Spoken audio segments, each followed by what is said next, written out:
welcome to Elks 101. Another episode of ElksCentral, breaking this one down.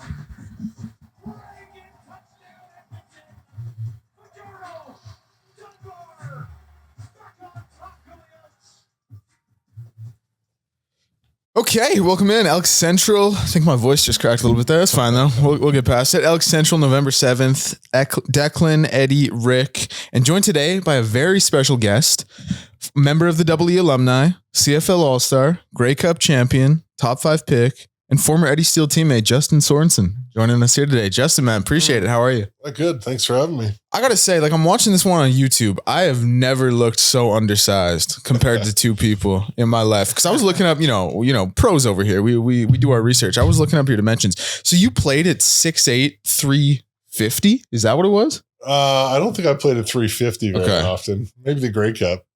But as an offensive lineman, your weight generally fluctuates through the season. I'd usually come in at about 310 and usually finish. Oh, so they were just lying. You weren't even close to 350. Well, I'd finish in the 330, 340 range usually. I remember Eddie, he had told a couple stories of, I don't know what the exact number, what it was, but you would sweat out something like 13 pounds during a game. Was that your house? That'd be in training camp. Yeah, especially right in the heat of training camp. Back in the day too, our training camps when Justin and I were first getting in the league started later. Now they start in May, but we used to start at like June 2nd, I remember. Yeah. So training camps would be hot. So yeah, you'd be sweating a lot, man. Do you have something like that where you lost like 13 pounds or a camp or? I went to University of South Carolina. Yeah. Down in Columbia, South Carolina. Go Cox. That's right. And so our training camps would be in August down there, when some days the heat index would be 120, 125 degrees Fahrenheit. Before we get into talking about the WE, I did want to ask you about that. Cause what's it like to go from, Parksville to South Carolina, and you're in the South now, obviously culture shock, college football down there, kind of a religion to those guys. What was that like going as an 18-year-old kid and just showing up and being like, this is, I guess, my home for the next 4 years? 5, but yeah, because I redshirted my first one. But yeah, like Eddie said, culture shock. I mean, small town. I grew up in Parksville on Vancouver Island. Not a lot of people. Never really traveling. I traveled a little bit, but yeah, going down to South Carolina in the deep South with football, it was just a whole nother world. Did you, when you, first of all, actually, how many offers did you get, and why South Carolina? I think I had like 10 or 12 offers in that range in the U.S. I'd won every Canadian school, but not a big deal. Well, if you're a Canadian, yeah, going down to the US, so Dopey was recruiting you. Well, for me, I had pretty much every CIS coach call me once and being like, "Got a spot for you." Things change down there. Let me know. But then they didn't recruit you a ton because they didn't waste your time. Once you get a bunch of U.S. scholarships, they generally know you're probably going down there. Mm-hmm. Were you always just bigger manhandling people? Is that how you got noticed, and that's why you're so good? Yeah. So when I was a young grower, so at the end of grade 9, I was already 6'8", and so I never grew after started 10th grade. I never grew. Grew obviously taller. A hooper, right? Yeah, you were a hooper. Too. Yeah. Bro, imagine being one of his teachers having to discipline a 15-year-old kid. He's 6'8", just giant there. No chance, man. I think in 7th grade, I was the tallest person in the school, including the teachers. Yeah. How many people live in Parksville? It's like 10,000, 15,000 maybe. Did you ever have kind of a sense of, because I would assume obviously such a small town like that, then you play in surrounding areas, you're just dominating everyone. Did you ever have a feeling of when I get to South Carolina, it's going to be a wake up call for me? Or did you just kind of go in with the mindset, I'm still going to dominate these guys? Well, no, I did camps. Yeah. I went to University of Michigan. I went to Oregon State. I went to a big one in York, Ontario, where there was lots of scouts and other players. So I had played against people. I went to the Team Canada tryout too. Got robbed on that by Eastern coaches. Yeah. Eddie knows about that. Oh man, that Eastern bias. Why South Carolina though? What made you choose them? It was the best scholarship offer I had. Okay, yeah. And I did 4 visits. And it wasn't the most fun I had, but it was the coolest place I went to. So I best place, best scholarship, best team. I mean, the scholarships are all the same. The best team of the scholarship offers I had, and I thought it'd be cool to play down in the South because I had limited. It just means more. I had limited knowledge of football coming from Parksville, but I'm everybody's like, oh my God, the SEC. Yeah. So it was, and going down there and just seeing it, it was pretty wild. Where was the most fun? I did a trip to Toledo, and Toledo, Ohio. Yeah, and it was really.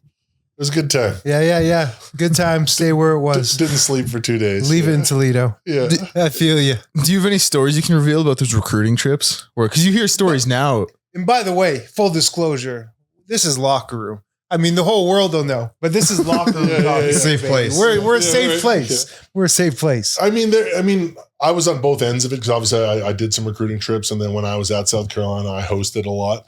And I mean, it's just different at every school. And I mean, basically just show the guys a great time, go out to parties. I mean, basically 18-year-old kids. And right.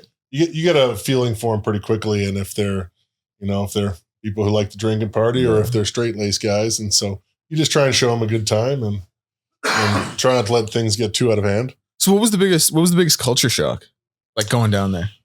I mean, honestly, I know someone who went to South Carolina, and she said she was like shocked at how often people use ma'am and sir. Like that was her biggest culture shock being down there. Yeah, I mean, everybody, yes ma'am, yes sir, to everybody, right? Like, and I still do it up here sometimes, right? Because it's ingrained in me, and people are like, don't call me ma'am, especially like ladies. Right? Notice that about you, actually, sort of. Yeah. So it gets ingrained into you. But for me, like the heat was such a huge thing because, like, I mean, Parksville's a pretty mild place. I mean, it gets up to about 30 in the summer times. But I remember, like, I got off the plane. It was like July 15th or something like that. And I went straight, and they were running outside, and it was like, I don't know, it was 3 PM or something. And I was standing in the shade.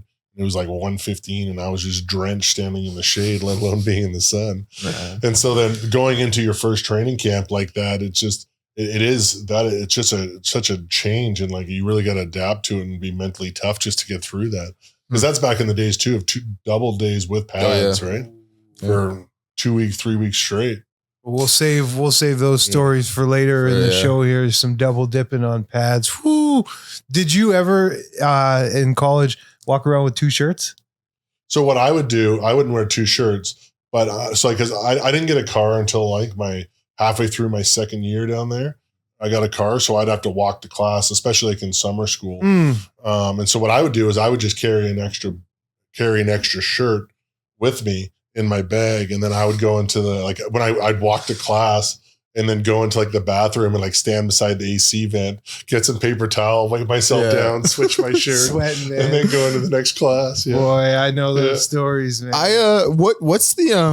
What's like the academic versus football balance down there? Because again, it's like, you hear like the stories, and like, it's the SEC, right? Like, you're not Cardell Jones. I know that wasn't, he was in Big Ten, but he said, like, very famously, we're not here to play school. We're here to play football. Like, I got to imagine it kind of has some similar mindset. Yeah. I mean, still got to go, obviously. But. Yeah. And so like me personally, I didn't even consider the pros when I went down there. I'm like, oh, if I'm on full scholarship, I better get my degrees. Right. So I worked on that, and I got my first degree in 3 years, and then I started working on my next one. Yeah. What in, Justin? Business management, and then I was working on my psychology one after that. But yeah, so it's for me. I went to class, but I never really struggled with school. Anyway, school always came pretty easy to me. But kind of how I tell people is, at least like at South Carolina, it's like if you show up, you'll pass. Yeah. Yeah. They're not giving you A's, but like, if you show up every day, and like we had class checkers too. Like I didn't have it as much because like when you get in like the higher level classes, and they know who they needed to check and who they didn't. Yeah. So when I stopped, they weed themselves out. When I stopped being in the entry level classes, I didn't get checked anymore.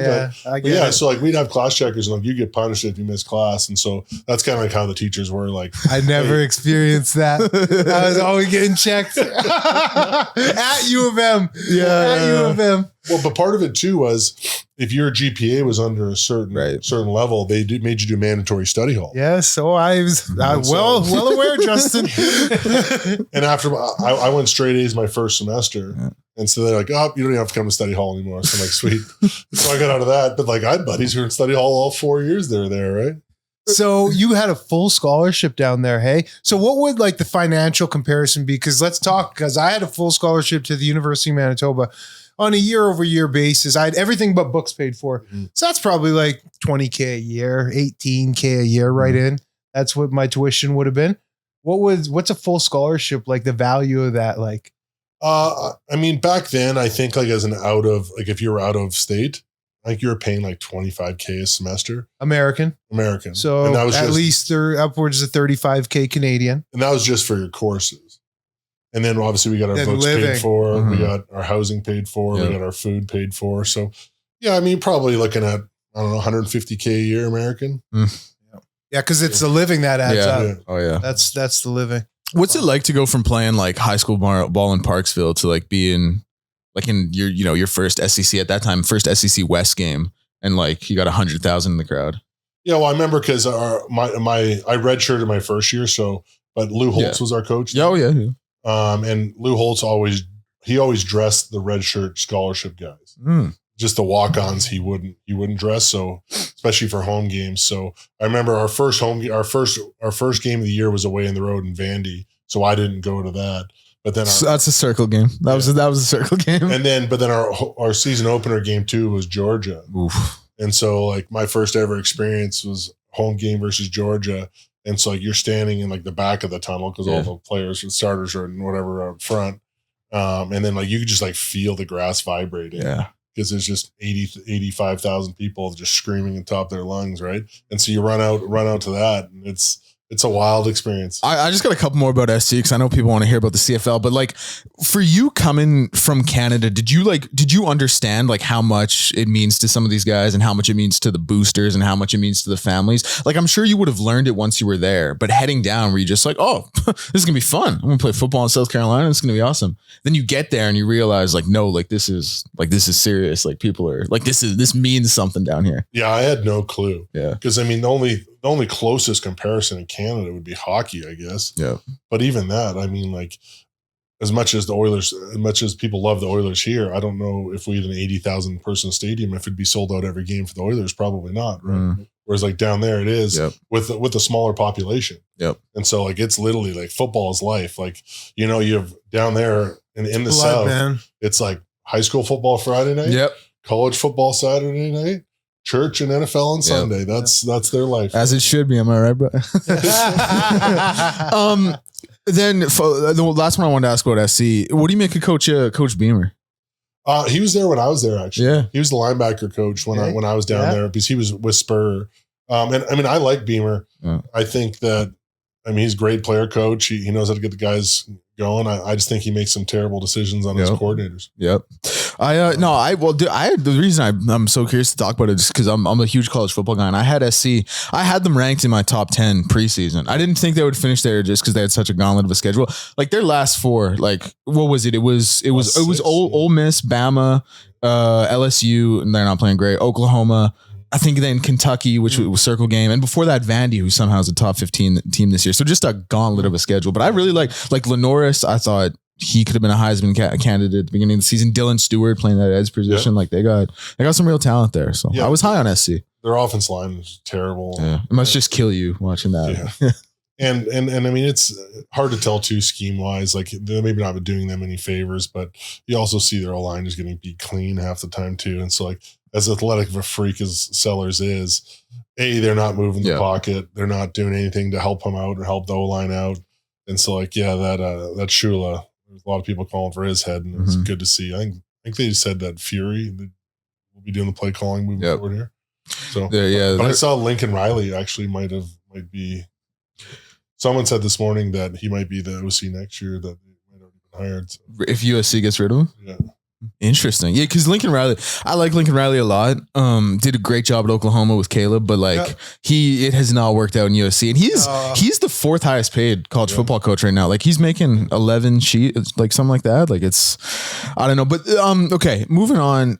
Me and Eddie had always talked about this because we're always, we're very pro CFL, and Eddie had made the point, like growing up in Canada, like I wanted to play in the CFL. Like I wanted to play for the Blue Bombers, like going to games, my dad getting ticketed Sobeys. Like that's what meant more to me. Did you have that as well? Like growing up here, you were like, I want to be a CFL player?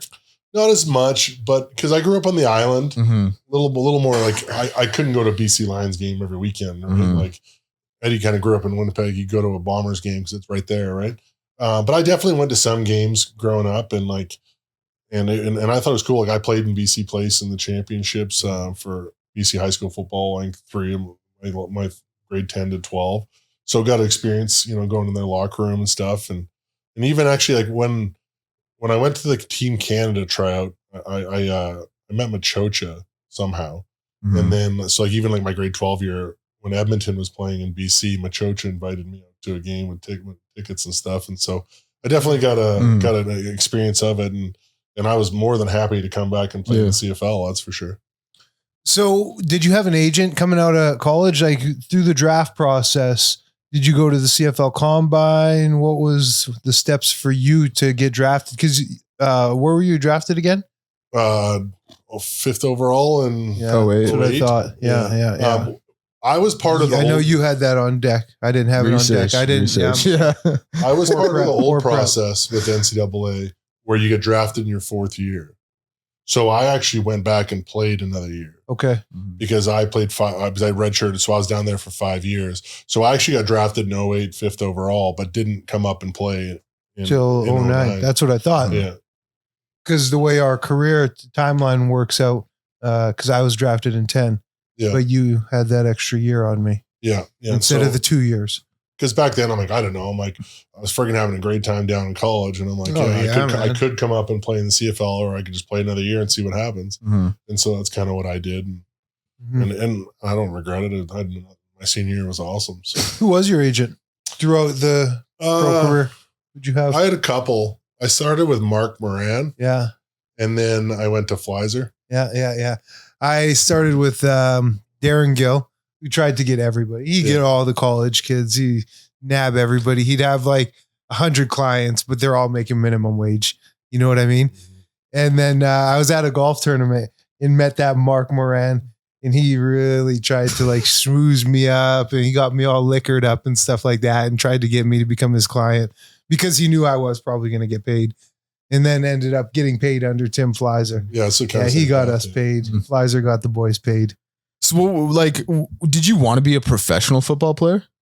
To be honest, because some guys don't. You know what I mean? Like some guys. Again, just because I grew up so small town, I was shocked that I got scholarships in the U.S. And so once I got down there and I started going against these guys that are freaks, I'm like, oh crap! Well, I better work at my school because I was getting my butt kicked my first year, right?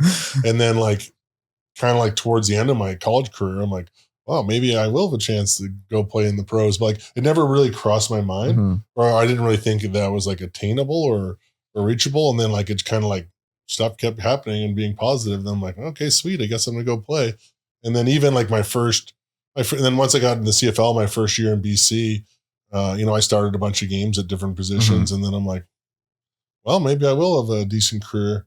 And then I ended up getting cut by BC after my start of my 3rd year. And then I kind of sat on the shelf for I think about a month. And I'm like, well, maybe I'm done playing football. And then went to Winnipeg. And then I went to Winnipeg and started 7 years in a row. I saw on CFL.ca, was there in 2011, you only played one game and that game was the Grey Cup? Is that right? I didn't play at all. I redshirted. Okay. Yeah. I got cut coming out of BC. Okay. That makes way more sense. I got cut coming out of training camp in BC. And then Abhi Khan was the starting center there. Mm-hmm. And so he stayed healthy the whole year. And so then I was in the PR that whole year. What was the mindset like after getting cut out on, following your 3rd year there? Or was it going into it must have been following the 3rd year. It was training camp my 3rd year. Yeah. So after 2 seasons, like being how did you, just kind of internalize that? And like, what was the mindset like? It sucked. It's just, I'm like, oh, well, maybe I start looking for a big boy job. Right.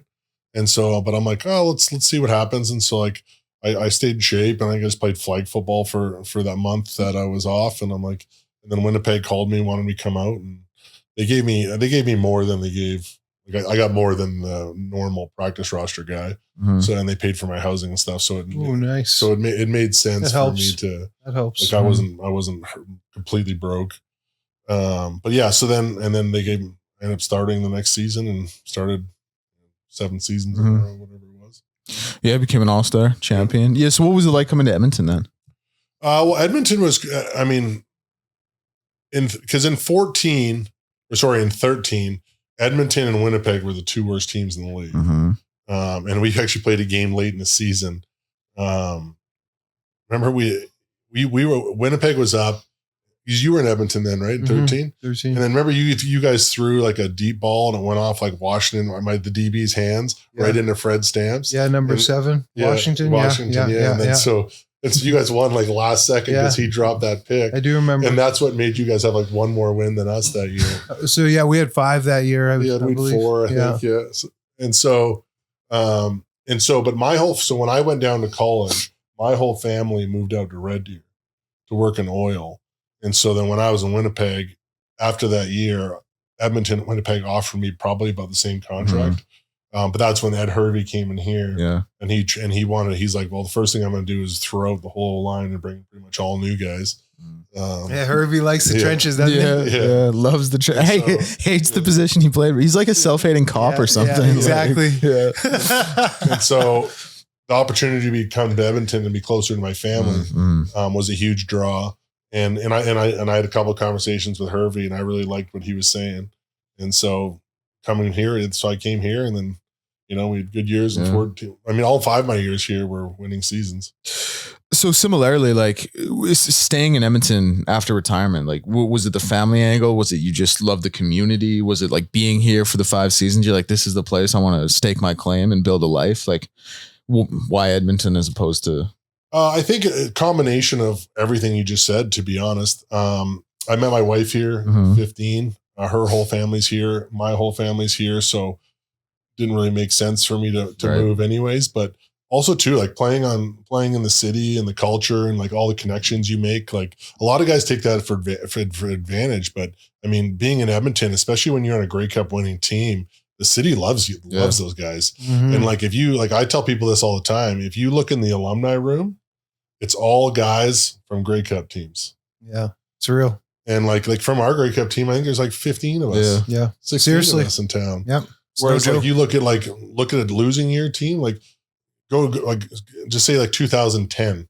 How many guys from guys want to pack their bags and get out of there as soon as possible, man? How many guys from that team live in the city, right? Yeah. Like a whole lot less. So like, it's like, so if you can build a winning culture with a team, I think it brings guys so much closer together, but it also brings them so much closer with your city and the city they live in, and especially Edmonton, where they get behind their fans so well. And you just build so many connections. And, because when you win a Grey Cup, even that like 2-3 months afterwards, it's like victory tour where you go to all these events and like meet all these people and stuff, right? Obviously, like you just thought, like you didn't have that winning culture in Winnipeg that last season there or in BC, but taking the winning out of it, like how do you kind of compare and contrast, like how the Double E treat like how the fans treat the players and the team versus the Bombers and the Lions? Well, I mean, Bombers and Saskatchewan are pretty diehard. Yeah, fans. like they're so.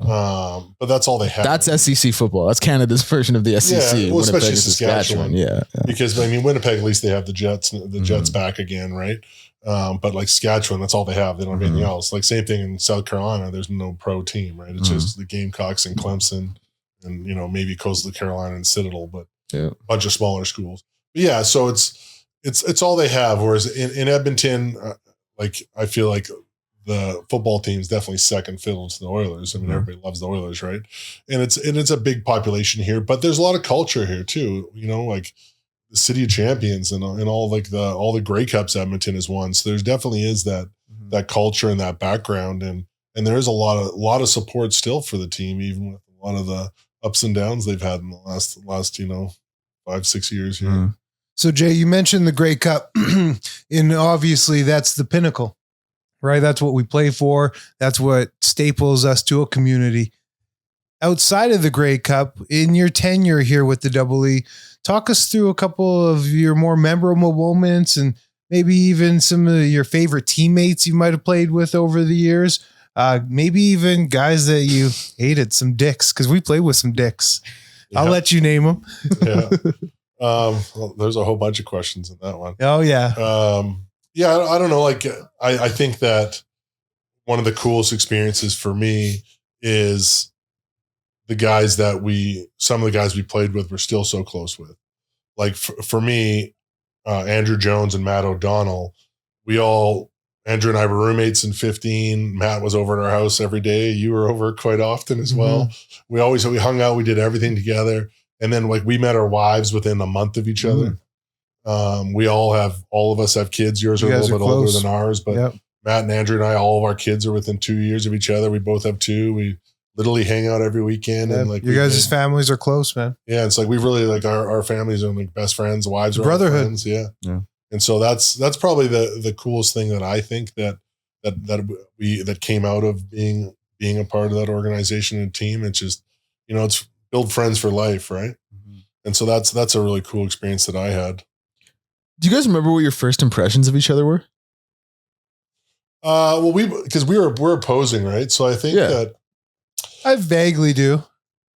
You were there. Remember battling? You were there in that one game. Remember when Winnipeg? Did you not come in 13? You came to Edmonton in 13, 14. I swear. 14. Because Greg Marshall was there. I thought it was you who I got in a fight with. Didn't I hit you in the nuts once? And then that was the time when O'Donnell suckered me. And I bit my tongue so hard, like I had to drink soup for like a week and a half. Wasn't that Scotty Mitchell you hit or something? Maybe. Yeah, that might have been. Yeah. But no, do you remember the game? I think it was in 2013. Winnipeg was playing here in town. We all got in a big brawl. And I think Mondi and I think Ted was here then too. Yeah, right? Ted was here. They got thrown out in January and Morley got thrown out. Yeah. And I think I punched you in the head in that game, but they just didn't catch it on camera. Probably. Because I was supposed to get thrown out. Yeah, I remember. So refs get the number wrong and you're sitting there like, because Morley didn't throw a punch and Morley got thrown out. So yeah, Steve Morley. Yep. So I definitely remember that one. But yeah, I mean, that's when you're going against like O-line versus D-line, you probably don't you're not really buddies on opposing teams in that aspect because it's like who you're going against. But then seeing you in the locker room, you're all good. Justin and I probably would be closer than normal because I played next to him on the O-line, 100%. Which made me have to really lock in with him and grow with him. If that didn't happen, we probably wouldn't be as close as we are even now. Yeah. Because having to play 2 games at right guard next to him and learn the position and have him, I couldn't have done it without him. Yeah. He pretty much daddied me the whole way through it and shepherded me, which was crazy in itself that Chris Jones did that, but we won. We won. So no. I was just letting you, bro. Oh no. Yeah. Cool. I appreciate that. No, I was, shit. Now I just lost my train of thought. So no. So I asked Eddie this, one of the early conversations on our pod, obviously football is so cutthroat and, they're looking to cut you at any time. And they always say they're going to bring in someone, as soon as you sign that big contract, that they're bringing in someone younger, bringing in someone cheaper. But I asked Eddie, I was like, when did you feel kind of comfortable and secure in the league and be like, I'm here to stay? What was that moment for you? Probably coming to Edmonton or especially after the 14 year, when I had because when I came into Edmonton and essentially took people's jobs too, right? Looks like Ramsey was the starting center at that point. Kind of pushed him out the door. I pushed him out the door, right? And so then, I had a 2-year contract and then, then signed another 3-year contract after that. So that's probably when I'm even before that Grey Cup win, kind of that 14 year. After I'd been a starter in Winnipeg for 2 years, came here, pushed somebody out. That kind of solidified it. When did you know it was time to retire? So I always tell people the obviously the start of the downfall in Edmonton is when well, we can name names. What's the mouse guy's name? Brock Sunderland. No. I'm quick on that. That one was fast. Waiting. No, whoa, what happened there? The president who told. Len Road. What did you say? The mouse. He looks like a mouse. Like a rat. Whoa, he went there. But when Len Rhodes told Ed Hervey that winning isn't everything. Right. That's 100%. You're right. I couldn't even imagine hearing that. I'm so glad you said that. That was the linchpin. Yeah. And then when they brought in Brock Sutherland, that was the landslide. In what the famous quote was, he fired Ed Hervey after Ed Hervey had just won a Grey Cup for him. And he said, pro football is more than just about winning games. The president of the football team said, pro football is more than just about winning games. That's what he said. Yeah. How did all the players react to that? Because I just imagine there must have been a mutiny in the locker room being like, what the fuck? Are you kidding me? Only about winning, man. This is the guy we're playing for. Like, this is the guy who's leading the way at the top of the mountain. Like, the president's so far removed that I don't even think most of the guys even saw the clip, to be really, honest. hey? Yeah. Wow. It's like your president's so far removed, you don't have interaction with him, right?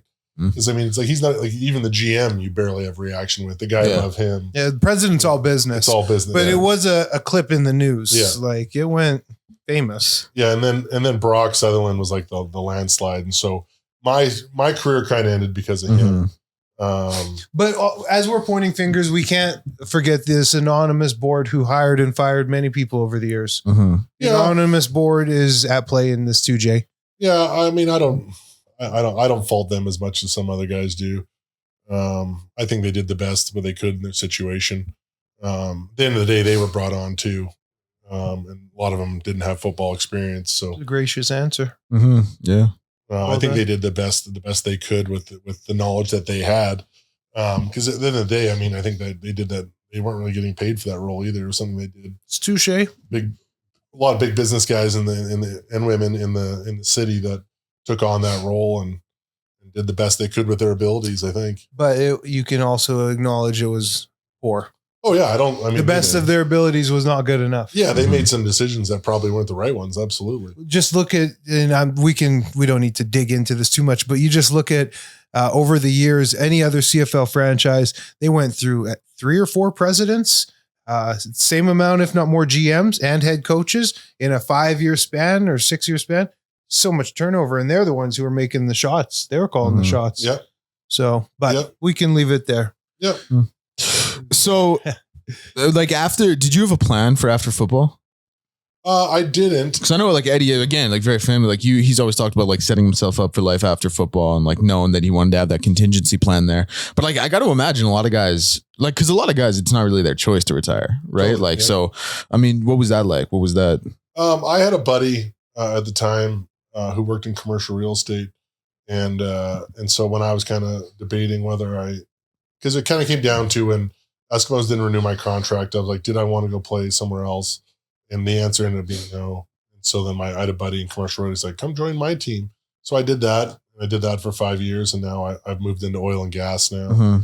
And so like I didn't necessarily have a plan, but I kind of knew that I would be okay with my skill set. I knew I'd find something and land on my feet and have a decent career. What was the first thing you thought of? Like, what went through your head when the Elks when Larry bought the team and they went to private ownership?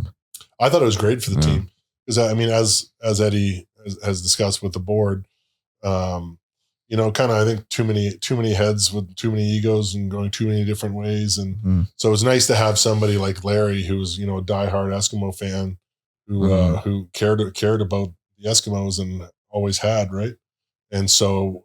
Plus, he had money in his pocket where he could make some improvements that needed to happen. And so, I think that was very positive. And and his wife, and Larry, rest in peace. I think his wife is on the same page and family. Gonna keep the process going in a positive direction here. Hey Jay, I want to walk back to your retirement here, and just thinking of my retirement and some of the challenges. And I would consider us both a couple of the lucky ones that had a fairly smooth transition compared to some other former teammates of ours. Yep. Now, and it's okay to, we're vulnerable here. We get real, and I'm always getting real about things. What were some of the more challenging aspects of retirement for you? I know for me, like, man, my manhood was tested. I cried to my wife, thinking like, my identity's gone. What am I going to do? How am I going to provide? Like, it's real like that. Did you ever deal with any issues like that? Well, firstly, I never actually officially retired.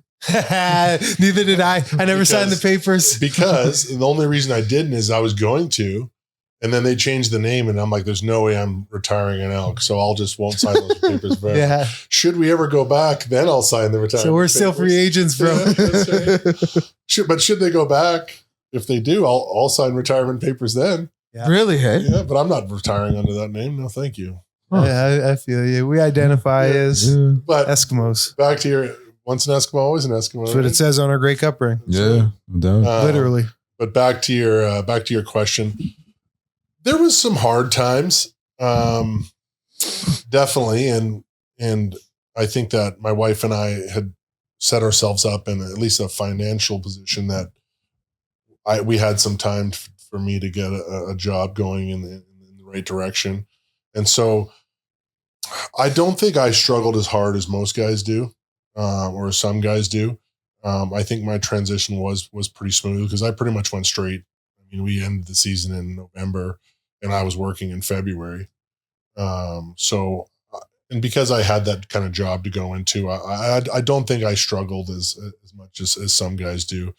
And I had lots of family support and still involved in the community and started playing flag right away and basketball. Yeah, right. And so like I was busy enough. Kept yourself busy. Yeah, busy. And I still kept training and stuff. So I don't think I had the lull that a lot of guys do coming out. I mean, you obviously just talked about it. Like you're like, I'm not going to sign the papers if that says Elks. So when the name change was announced, like just walk us through your like the entire timeline of your kind of reaction to it. Well, I mean, I was there. I supported the team, whatever. I mean, the world was in a place there that, you know, whoever cries the loudest gets their way. Yeah. And I think it's starting to swing back the other way now. So, I mean, what I told people back then is like, well, if that's they have to do it to appease everybody or to appease a few people, then it is what it is. But I never played for them. Yeah, no allegiance, hey? Like it just done. No. Yeah. Seriously. Right. And if you and I said it, I'm on the record of saying it. All people identify the Edmonton Elks with is losing. Because that's all they've done. Yeah. Since they changed the name. It's all they've done. Well, when we look at the team right now, like, you know, obviously proud alumni member, wanted to be going in the right direction. Like, do you feel like things are, you know, finally kind of starting to look up with Chris and Ed and Coach Killam here? Absolutely. Because they finally brought in people that brought the culture back. Yeah. I mean, the Eskimo way was dead. Yeah. Stomped to the ground and buried. And now it was almost shamed. Yeah. Oh, yeah. You know, for the Eskimo way was something of deep pride. And you were looked at as like taboo for being a part of that, associated with that. It's not right. And now it seems like, you know, they brought in guys back who get it. I mean, Keelan never played here, but he has that pride in football and he gets it. He played at U of A. But even him, like he was in Calgary for a long time and they got maybe not in the city, but that team has a good culture. Oh, he understands that. He understands the way. And obviously, you know, having Ed back and the president there, like they get Chris, they get it. They get the Eskimo way and you could see it. I mean, obviously once they pushed out the quarterback there and put Fajardo in, then the team came to life, right? Yep. Yeah. True. And the defense came. Yep. Defense showed up. Started playing. That defense was bad early in the year, boys. Yeah, I mean, young coach. We know JC really growing pains. Bad team. Offense is off the field every 3 downs. Punt alert. Yeah. You know what I mean? Like he didn't really have a lot going for him. And so, like, you know, by the end of the year, offense got better, stayed in the field. Defense got a break. Everybody started understanding the systems on defense. JC started, you know, getting his guys going in the right direction. So, I mean, it's growing pains. Always is, right? I mean, that's the hard part of flipping coaches every single year. That it's like you're always the most successful when you have the same people in there, right? Exactly. And that's what even Morris talked about. He's like, I don't want new coaches every single year. I want guys who are going to be here for a long foundation time. To build on. Exactly. Solid foundation. Continuity, right? Yeah, man. So when you talk about the old regime, just talk about, you know, Chris Jones a little bit. I never had an issue with Chris Jones. I liked him a lot. I liked him as a coach. His style was definitely different than a lot's, but I think with him, I just think he was a good defense coordinator and a good head coach. I think that, you know, maybe he just started getting too many hats. And when you're getting pulled, I mean, even like Dinwiddie in Ottawa now, I find it very hard. Like I get the cap for the coaches stuff. By doing multiple jobs. Yeah. But when you're wearing 3 different hats, you're not doing a stellar job in any of those hats. You're not. Right. So I feel like, you know, because of that cap, they tried the CFL is trying to get these guys to do multiple things. But I mean, if you're going to be doing all those things, you better have a hell of an assistant head coach to take on a lot of those roles that you're missing. And good luck being a coordinator at the same time, right? That's so well said, Justin, because we had Chris Jones as a head coach here. We won with him, and he was really tightened up, right? Like in our meetings, he was sharp, he was detailed. And then in Saskatchewan, I was one of the few players that played with him here and there. And I noticed such a difference there. He was the GM, head coach, and D coordinator, and there was just slippage. You nailed it. There was slippage. The detail wasn't there because how are you going to be able to pay attention to the finite details of the defense, yet alone you're managing the team, yet alone you're looking and scouting for personnel. One guy can't do it all. Can't. Personnel only has so much bandwidth, right? Yeah. And so you can only excel at so many things. And so, but if you're getting pulled in 5 different directions, it's hard to excel at anything. When you watched the team play this year, what were your thoughts on the O-line? Because I know like that was the one position group me and Eddie we had to carve them up this year. We didn't have to carve them up. Rick carved them up for us. Yeah, Rick did carve them up for us. They did it to themselves. Who's kidding who with their performance? But I also, along the O-line, I want to hear who you thought was a better performer between Beard and Corte, because me and Declan differ on that too. We both think Carter O'Donnell was the best lineman. Yes, for sure when he came. Yeah, I mean, again, I think that, the quarterback at the start of the year is a much different quarterback than at the end of the year. And so with someone in that, like someone like that who just holds onto the ball and can't make a read and get the ball downfield to where it needs to be, that makes it harder than an O-line. And someone who's always scrambling around, like if you don't know where your quarterback's going to be, it's hard to block. Yeah. And so I think that at the start of the year, the O-line didn't do as good. And then when they got a quarterback in there, Fajardo, who's where he was supposed to be, can break a tackle if he needs to and scramble a little bit. But then they started playing a lot better again, right? And then the offense became more rounded and they ran the ball and passed, and then it was a much more coordinated attack. And then all of a sudden the offensive line starts playing a whole lot better, right? And so I think that they, played much better at the end of the season than they did at the start. But yeah, I mean, a lot of those guys are my buddies still. So I don't really want to talk. Well, we're not going to, no, and we're not looking to bad talk, but I mean, David Beard was their team most outstanding lineman. Yep. And I think that was deservedly so. I think Carter O'Donnell, had he have been there all year, probably would get the award, but David Beard, I thought should have. You thought Mark should have. I said Mark's, he didn't have a great season. He got collapsed too much. Didn't establish a new line of scrimmage. Looked a little light, especially late in the year. Did look light. Yeah. So that's just my observations. I wanted just to understand what you thought. I pretty much 100% agree with Eddie. I think. I mean, that makes sense that, the 2 pro football players would agree. So, I knew he would. Yeah. I knew he would. No, my thing was just text, buddy. We text. Well, my thing was like, I didn't think Corte was, some outstanding, like, all-star in the, CFL West all-star. My thing was, I just thought like, I think David probably had moments of higher ceiling. And when he played at his best, he had more impact. But I also thought he had more moments where I thought he had lower lows as well. And I thought Corte, maybe it wasn't like he didn't have the high moments, but he was consistent enough for me. That was my thing with Mark. To give him credit too, I don't think Mark's a guard. No, I'd agree. In the game, he's not a guard. And maybe you can give some insight. Why would you not put Mark at center and David at guard? Why was that? Well, they did for a little bit when Beard's hand was hurt. Yeah. And I thought they were a little bit better there, but because Mark's obviously a smaller body. Yeah. Why would you not put the smaller, like the very noticeably smaller body at center? I mean, look, when I played, I was one of the biggest bodies. Well, you're the oxymoron, right? But yeah, I mean, to be honest, when I watch football now, I watch it more from like the big picture side than just watching the offensive line. But from what I saw, and I watched I watched every game. I saw Corte get beat a whole lot more than I saw Beard. Maybe I wasn't watching close enough. Boys. And like if Beard gets beat too, it's getting beat late. Yeah. Whereas like Corte sometimes just got ran over. Exactly. Or beat pretty early. And so like, if I had to say who played, and I'm not saying it happened all the time, but in my opinion, as an offensive lineman, I would say that Beard played a better year. And again, Carter O'Donnell, he's going to be a great asset for them. Yeah, he is. I'll go back and watch the tape. I'll double check this. I'll make sure. The just unfortunate thing that happened to Beard was that Toronto game. Yeah. He got beat bad on that delayed blitz. His footwork was sloppy. It resulted in a turnover, a sack strip. Yep. And that was and he had a chance to get on the fumble too. He did. And then he misplayed the fumble. Yeah. So normally an offensive lineman, he doesn't stick out like that. But that was like you were focused on Beardo and that was his bad play. And it was a game costing play. Oh yeah. So that's probably why people would look to him. Taste, as to, David Beard, bad season. Cause that's the only time you've freaking seen David Beard. But if you really watch, boy, David Beard had a pretty solid year. In and out every game. Yeah.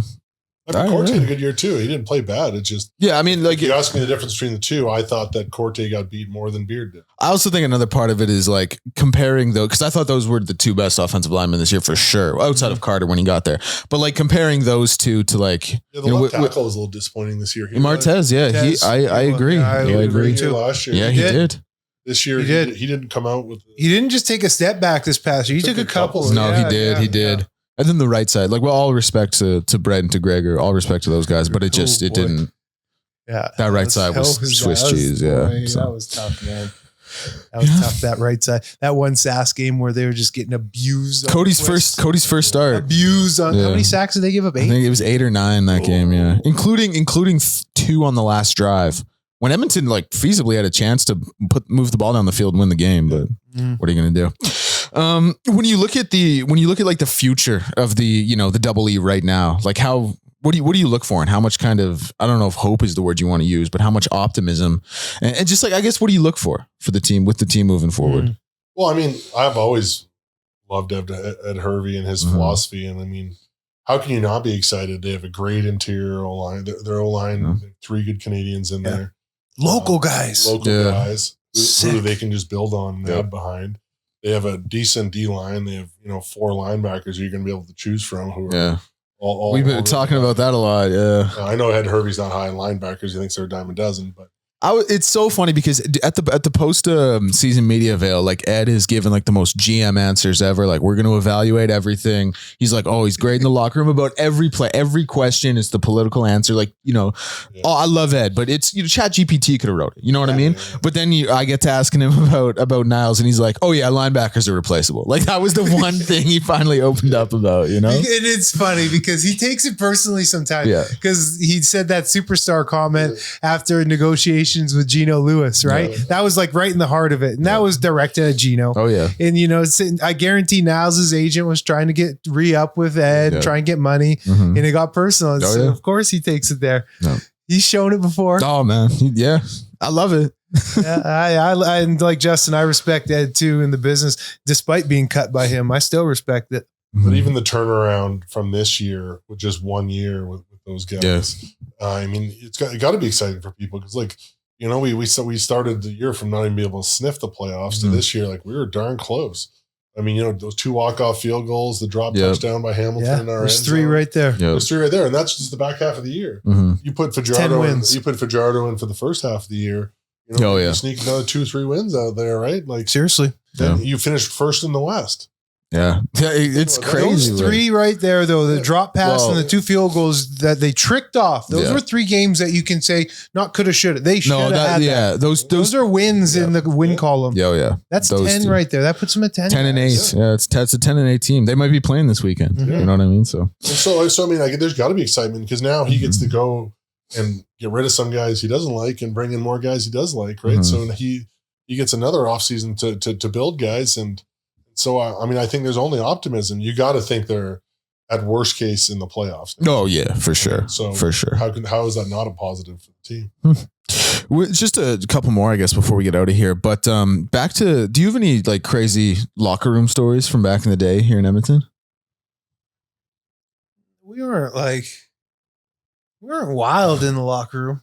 No, yeah, I mean, I don't know. We have more crazy party stories. Yeah, party stories. Sure. Justin, I'll say this. Justin was a very, like, he was a social guy. Like, he always knew where the parties were going to be. And all right.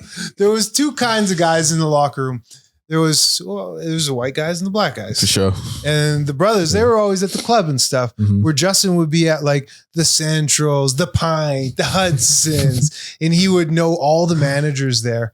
in like he knew the bartenders. Yeah, but the manager, you get to the decision maker, buddy. That's who you want to get to, right? Yeah. And like you had the boys hooked up. You would always take us in the freezers. And what were you? Cooler pops, man. Cooler pops. And we just be in the freezers, just smashing beers. That's one thing I would love. Go in there, smash beers, and then just go back out on the dance floor on the hunt. I just got like, so, I mean, I feel like we'd be remiss not to ask about this. Like winning the Grey Cup. I mean, what was that experience like for you? Oh, it was awesome. I mean, it's the pinnacle of your sport, right? I mean, it's what you train for. It's what you grow up. Like you work your way into the pros to try and be the top. I mean, only thing better than that would be the Super Bowl, right? Or maybe a college national championship, but still, even then, a CFL team would beat a college team. Yeah. That was the first episode we ever had. We hammered that for like 20 minutes. Yeah. But it was cool. I have a cool Grey Cup story for you, though. Yeah. On that game-winning touchdown, it was 3rd down and I think 1.5. I think what was the final score? It's here. 20. I should know it, but I don't remember off the top of my mind. 26-20. So we would have had to been down 6 points. And so it was, I think there was 2 minutes left in the game. It was 3rd down and 3rd down and 1.5.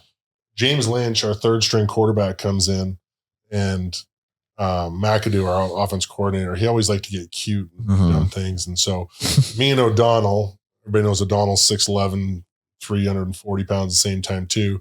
We were on our 3rd string left guard because Simeon Rote and Jones were both hurt. So we were down to Chris Greaves, who was like 280 pounds, like 6'3". And so McAdoo calls sneak left into the small left guard. And so Matt and I are like, no, we're not. Yeah. We're going sneak right. Good. And then good. And so James Lynch is like, I'm doing what the coach tells me. I'm like, no, you're not. And so even Greaves is like, no, go right. Yeah. That's good. Smart. So O'Donnell and I were like, Lynch, you want to score here? Sneak right between us. I promise you, we'll punch you 2 yards in the end zone. You're making an honest mistake, and I get it. Yeah. James Franklin, Jordan Lynch.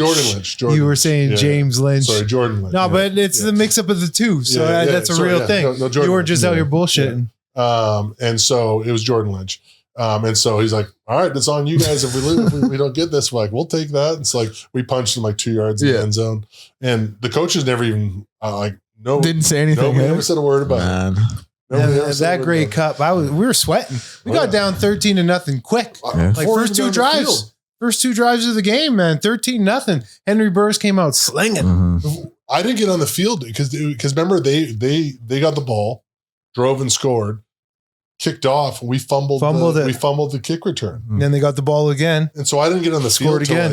I think it was like 5 minutes left in the first quarter. Yeah. When I got in the field. You're like cold by that point. Yeah. Freezing. It was like -10. Yeah. You know? Before the wind chill. Yeah. Pre-wind chill. Yeah. So watching that confetti fall and your family and friends rush out there in the field. That's what it's about. Yeah. That's what it's about, man. That's the pinnacle of sports. Yeah. The hugs. Yeah. Celebrating with each other. Because we had Winnipeg's locker room. Yep. Because it was at that stadium. And that thing was just hot box with cigar smoke. Yeah. We were just blasting each other with champagne. Yeah. It's like, hey, gotcha. End of the night there, all the brothers went to the club and all the white guys went to the pint. And so basically the whole line had our shirts off and just walking around the Grey Cup and pouring it everywhere. Man. I didn't even party with you guys. That's my one regret. Like, because it was in Winnipeg. I'm from Winnipeg. I went, my buddies had a huge banger at their house, big house party, like big party. I didn't celebrate with the team. I took the bus back to the hotel. We had this grand, remember the entrance that was waiting for us at the hotel? Like there was, I don't know, 500 people probably just made a huge entrance way for us, clapping, high-fiving us and stuff in the lobby. And then I was out of there. Yeah. What a feeling. It was. What a feeling. I mean, hearing you guys talk about it, like I'm just sitting here thinking, even do you remember I don't even appreciate it for y'all. I'm just like, I wish I had that. Well, even just the giddiness of being little kids running after we got to the hotel and how everybody is like running back and forth to each other's rooms, smashing drinks with each other. Like it was like, because we had a couple of floors, obviously. You got a team. and like all the doors were open. Yeah. Everybody's just bouncing back and forth to each other's rooms, hammered, shots, pouring the bottle on each other. It was so cool, man. Yeah, just that, like we're like mice, just running the halls. It was so cool. So what was it like when you guys got back to Edmonton? I actually got the Grey Cup. Yeah, yeah. Because when we got off the plane, Jones is like, we have an appearance tomorrow at this place. Be there with the Grey Cup. All right, man, sweet. Nice. And so like I had the Grey Cup for the full first day. Nice. And so like we went to all the bars and everything. I was too hurt and I couldn't even come out that day. Yeah, I was too hurt and we got back. Oh man, from the night before, like it was an all nighter. Then we were stuck on the tarmac for like 2.5 hours. That was the worst. So the next morning, in the bus, not even on the plane. on the bus. So it's an all nighter. Everybody's all nighter. Yeah. And everybody's hurting on the bus. What time did you have to be on the bus? It was early. It was like 7. It was like 7. So no, we're talking no sleep. No sleep. Oh no, all nighter. You're half drunk, but then you're also tired. Yeah. You played the game. You haven't slept from a game that you played. Yeah, injuries are starting to wear in. Yeah, man. You remember why we were on the tarmac, right? There was something with the airplane and no, it was when they changed the stupid logo for the CFL. They changed the logo. So we had to wait for the paint to dry on the wing of the plane. No way. For the new logo for us to fly back. I was so hurting. I didn't even pay attention. Because when we landed in Edmonton, obviously there was so much media. And so they wanted the new logo on the tail of the plane. Oh, wow. Yeah, that's why we But it was a big delay. We literally sat there waiting for paint to dry. And guys were groggy, hurting. Big dudes, you see us like this. But imagine bus seats where you're doubled up. Oh, yeah. Well, and like we were on a transport bus. Yeah. Like there was no water, no Gatorade, no nothing. We're hurting. I know. Yeah, hurting. Man, I know we all got to get home, but I do want to get more into this a little. Do you guys remember who had it the worst? I'll definitely say I had it bad, but I try. You got to put on the face. I think everybody. It was just. I just remember myself. It was not good. It was not good. Yeah, man. I was so hurting. I couldn't go and celebrate with my team when we got back to Edmonton. Like I had to stay in bed for 24 hours. It was bad, man. What was the plane ride back like? Oh, it was a little more subdued because it was. I mean, again, it was. Was there one guy who was trying to keep it going? We didn't have any drinks or anything. It was like. It wasn't a celebratory thing at all. Because again, all nighter, sitting on the tarmac now for a couple hours, taking off at like 11. Guys just want to get home at that point. Yeah. You know, it wasn't celebratory at all. I remember guys who just had hood up and everybody like this. Yeah. We were all, knew too when we landed, we're going to go right at it again. Yeah. It was a quiet flight. We had better flights coming back from Regina after a loss. Yeah. Like straight up. It was more lively flights. Yeah. Man. Well, Justin, I mean, like, is there anything you want to leave us with before we get out of here? Like, this has been awesome. This has been so fun. It's been so cool. I'm so happy you're doing this. I'm so happy the Alumni Network is going to be involved in doing these shows. But yeah, before we get out of here, is there anything we didn't touch on that you want to touch on? Any thoughts on the club? Any thoughts on the franchise? Like, yeah, I mean, I think we covered a lot of it, and I'm just, thanks for having me out here, and I'm excited to be more of a part of this moving forward. And I know that, Kinger and O'Donnell are going to be part of it too, and they're excited. So. We're just happy to be here and be a part of this, and thanks for having us. No, thanks for being here, man. Yeah. Any final thoughts, Eddie? Good job, Jay. Yeah, this has been awesome, man. Okay, I guess we will wrap it up on that note. Thank you for tuning in. We will be back next Monday. New episode of Elks 101. Appreciate you guys. Love you guys. See you next time.